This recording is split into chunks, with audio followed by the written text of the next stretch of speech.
Hello, everyone, and welcome to another episode of Small Business Heroes, a video podcast series where we learn business strategies from entrepreneurs and business professionals. In today's episode, we have Juan The Cookie Man, also known as Juan Ramirez from Minneapolis.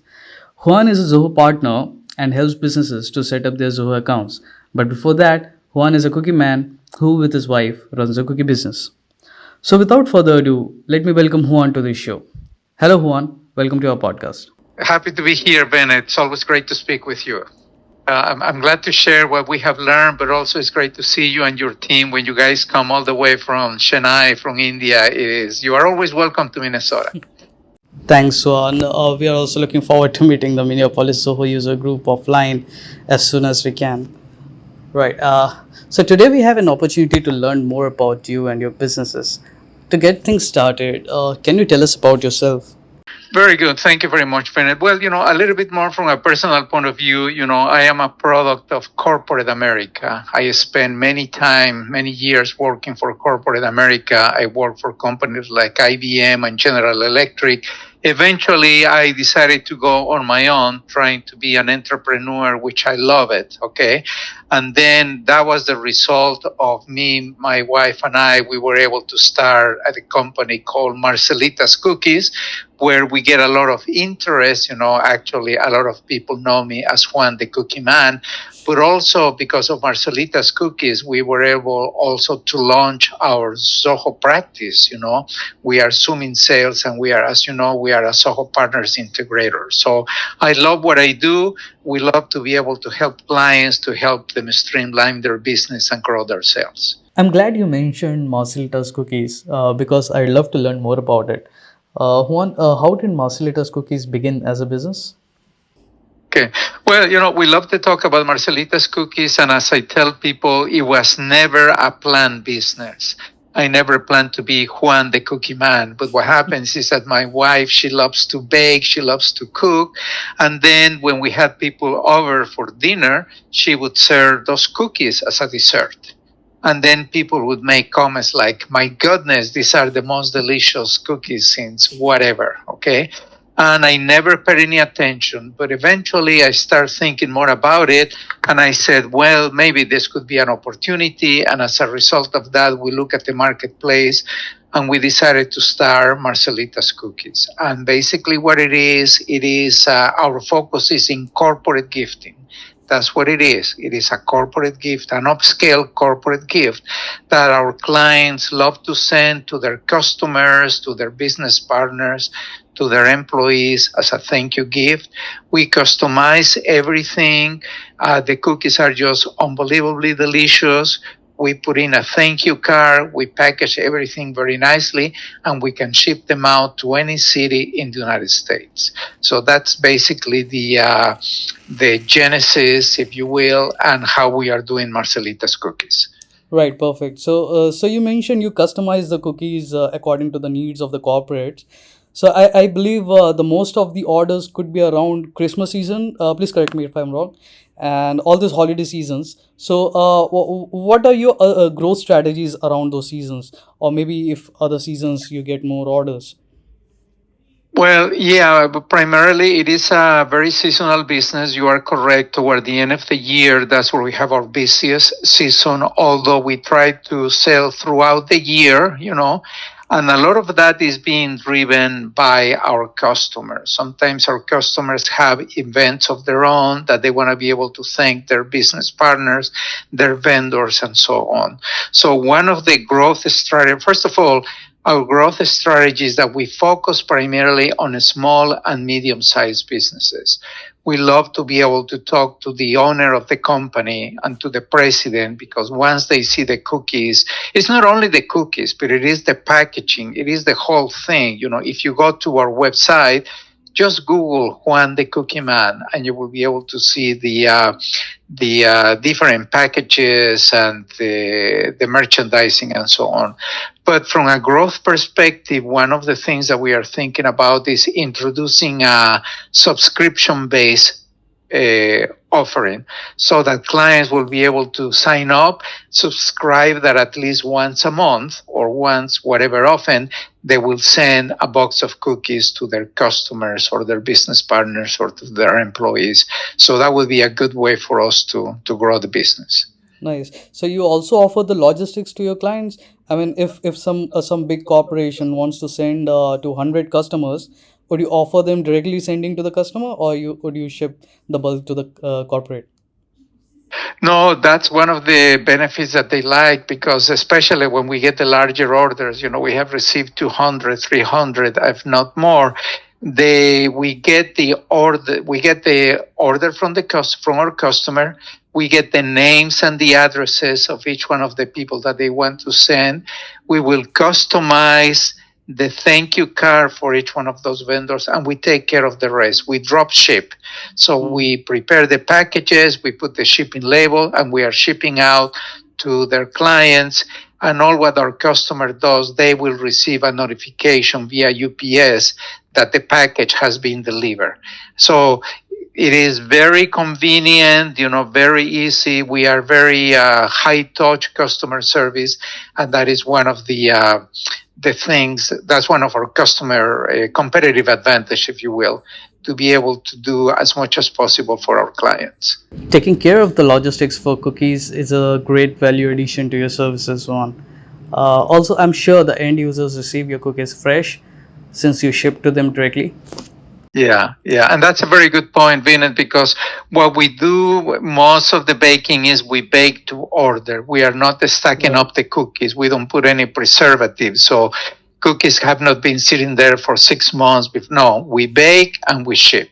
Yeah, a lot of our customers is word of mouth. Okay, obviously we have our website, people find us on the internet and so on, but word of mouth for this business is very powerful. I belong to a networking group.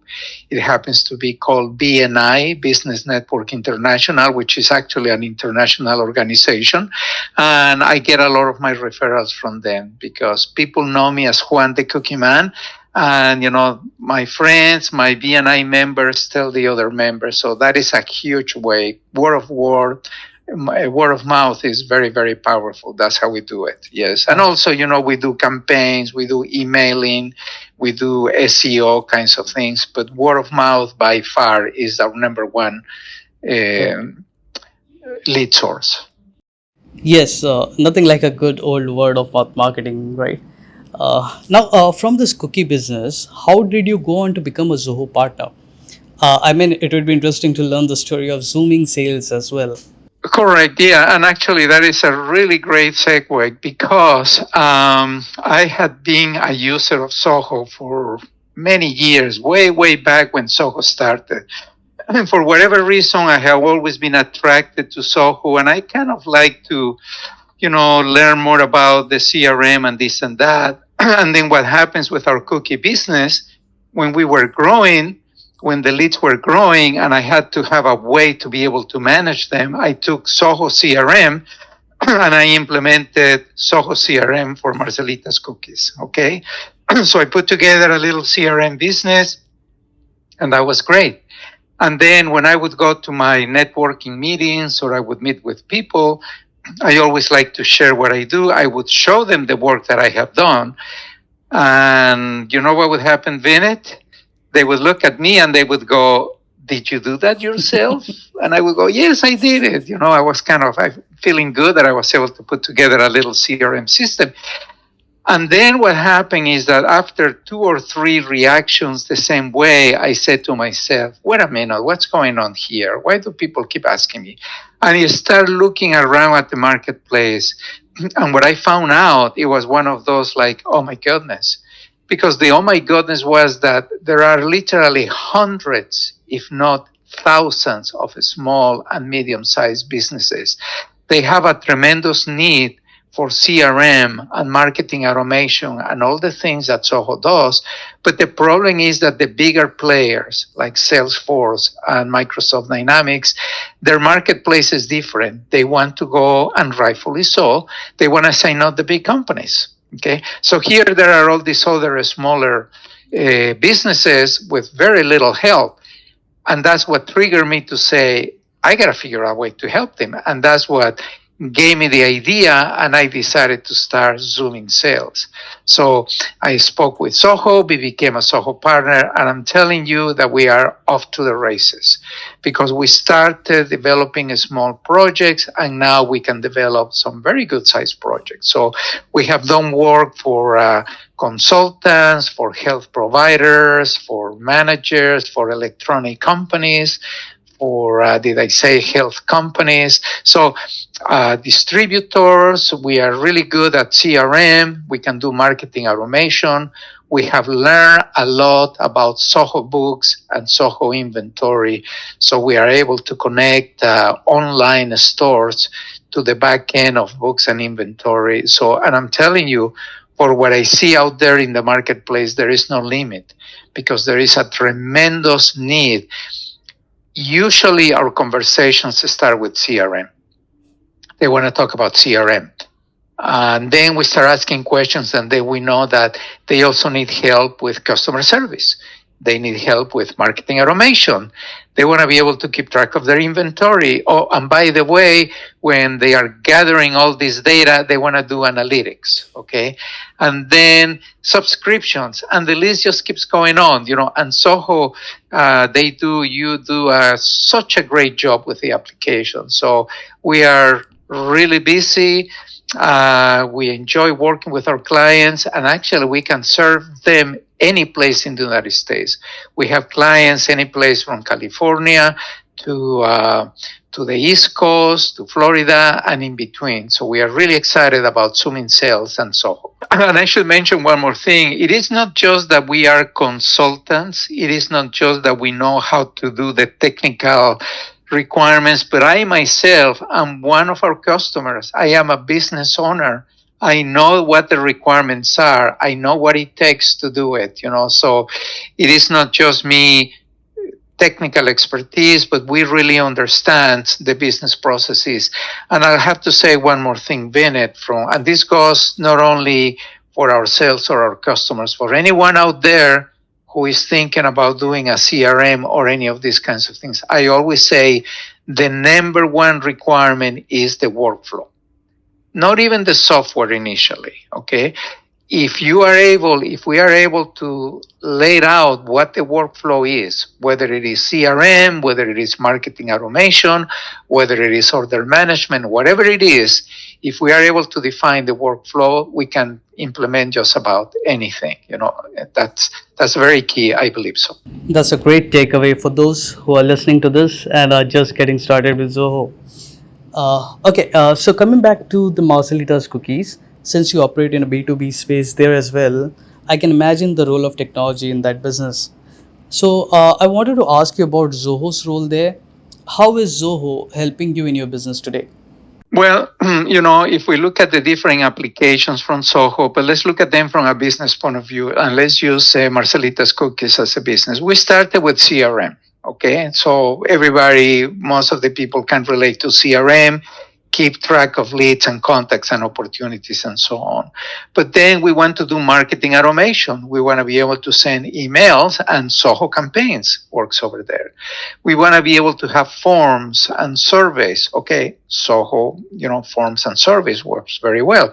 Then we start doing our accounting and processing sales orders and connecting the whole accounting to our online store. Well, Zoho Books, Zoho Inventory works very well.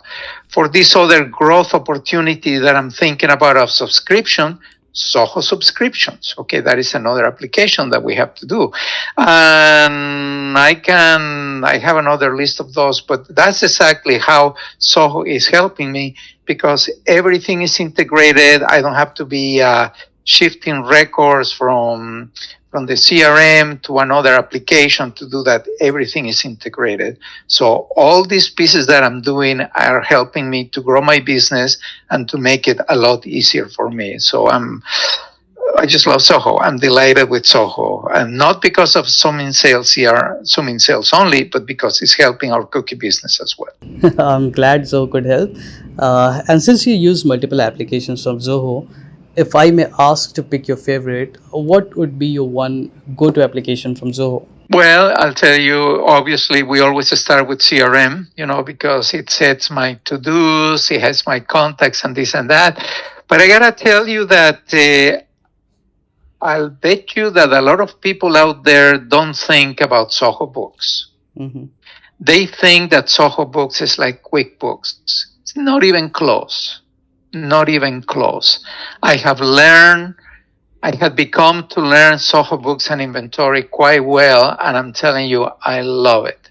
Because it is not only the billing and the payments, but it is the inventory control and be able to create sales orders, to be able to create purchase orders, to be able to receive, to manage your inventory and the whole reporting. So for anyone out there who is a distributor, okay, anyone who has to handle hard goods, they have to keep track of their inventory, they have to be able to issue orders and all those things, I'm telling you, they got to look at Zoho Books, they got to look at Zoho Inventory. So I would say that books and inventory work in the back end, but that's how you keep track of the money. That's how you get paid. That's how you send invoices. So that is very, very important to me. Yes, everything boils down to the finance in the end, right? Now, since you have seen your business come out through the tough times for like last 18 months, and there are so many small businesses going through the same rough patch, could you share a word of advice for them on how to get through this phase? Well, I'll tell you, this is more of my personal experience, and probably every single business owner has their own advice or comments. But in my case, obviously, the pandemic has affected just about every business out there. And the old assumptions, they don't quite work well in this new after pandemic kind of a marketplace. So one of the things that I have been doing is that I have been reviewing my assumptions. I have been reviewing my target market. The market that I thought before was the best probably has changed. So I need to truly understand what my new market, what my new customer profile looks like, and then adjust myself according to that. There have been other opportunities. I'll tell you, there are a lot of companies out there doing things that they never thought of because there are new opportunities that they are opening up after the pandemic. But something that will never change, it is customer service. I am a great believer that customer service trumps just about anything, okay? And the other thing that I have learned along the way is that we don't have to do everything. Okay, there is a saying out there that I like to say, and that is that the riches are in the niches. So if we can find our niche market, it might be this little piece, but it might be super profitable. So that is another thing, let's find our niche market, let's focus in customer service, let's utilize the tools like Zoho to increase our productivity. And I think that we will be in good shape. We have to do that. Awesome. So that would be my little advice, if you will. Thanks for sharing your thoughts, Juan. Before we let you go, would you like to send a message to our friends in the Minneapolis Zoho user group? Well, okay. I guess we look forward to see the whole Minneapolis group again. I think we have had some virtual meetings, but I'm sure that everybody is just anxious to be able to get back together and meet on a personal basis. So just let us know when you are planning to come back here and when the next in-person meeting is going to be. I really look forward to that. And Vinit, thanks to you and your team for taking care of us here in Minneapolis. Come back again before the winter arrives, and very much enjoy this speaking with you. Thanks for putting aside some time for us and doing this lovely interview. Very good. My pleasure. Have a wonderful day. Okay. Have a wonderful day to you, Juan.